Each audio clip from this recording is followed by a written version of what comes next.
Hello there, fellow mobile gamer. Today, in my mobile gaming quest, we are going to check out AFK Arena, which is a mix of a tactical team-based RPG and an idle game. It's a rather interesting mix, and it's something I haven't really seen on mobile before, so we're checking it out today. I'm going to talk about the advantages and disadvantages, what I like, what I don't like about this game, and at the end of the video, hopefully you guys will figure it out if it's something that you want to check out for yourselves as well. So right now, we are in the middle of a campaign mission, and our heroes are actually fighting pretty much on their own. We're using the auto system right now, which means that the heroes even use their abilities on their own, as you guys can see right now. Look at those arrows coming in there from the skies, and with that, it seems we're winning this one. Yes, there we go. Victory to the Nimble Nation. Look at that. Even when we're not fighting these campaign missions, though, our heroes are constantly fighting on their own. You guys can see that it has been 2 hours and 50 minutes since I last closed the game, which means that we've now gotten all of these amazing rewards here. We've got some premium currency, we've got some gold,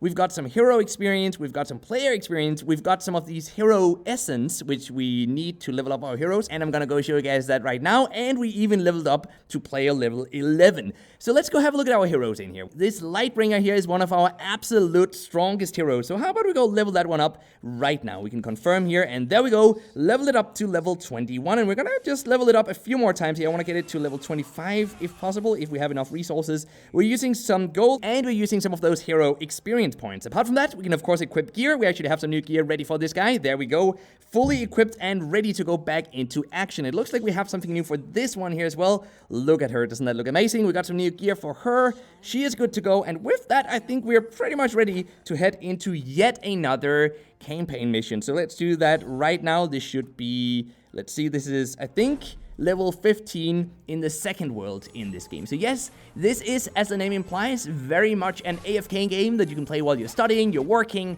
something along the lines of that, and it's a really interesting mix, I think, of this idle genre and then the RPG genre. And look at this, it's so easy to complete these campaign missions here, especially now that we've upgraded our heroes. But the reason I want to keep doing these campaign missions, though, is that they help us complete quests, and completing quests means more premium currency, more in-game gold, and generally just more of the resources that we need to further increase and strengthen our heroes. Wait a sec, NimbleThor, I hear you guys say. What about if we're tired of doing these campaign missions and we don't want to just sit here and wait all the time for our heroes to fight automatically? Well, my friends, I've got great news. Because then what we can do is we can head into the dark and mysterious forest over here, where we can go into the arcane labyrinth, which is kind of like finishing raid bosses. I completely and utterly failed at doing this one the first time around, so now I'm just waiting for 27 hours, which is when this labyrinth closes, and then it's gonna reset and I'll have another try. Or we can head into over here the King's Tower. And these tower-like bosses where we have to fight floor after floor after floor is of course a very common gameplay element in both RPG games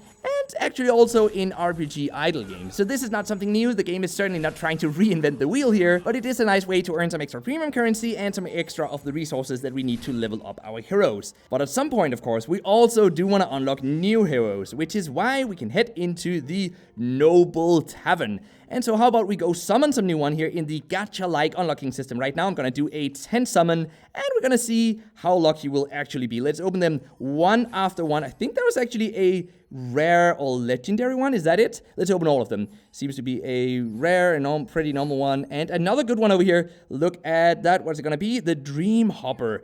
That is nice. So it has a couple of different skills. This first one here puts all enemy targets to sleep for 4 seconds. And that seems really beneficial, actually. It has 1700 in total damage, as you guys can see in the top right corner of the screen right now. 2300 HP, 193 in attack, as opposed to this one here, which has a bit less in total power, but it has more attack power though, so that might be a really strong offensive hero that I'm definitely going to add to our deck moving forward. Now, this unlocking system, of course, means that yes, if you want to spend real life money on the game, you certainly can do that. Surprise, surprise, the in-app purchases go all the way up to $100 US. So you guys can spend a lot of money on this game if you want to, but as always with these types of games, we get absolutely bombarded, and I mean bombarded with free premium currency at the beginning, so that we will play long enough until we get to the PvP aspect of the game, and that's where the developers will try to force us into spending real life money on the game. So my suggestion, if you want to check out this game, is to stay away from the PvP, because that is definitely pay to win.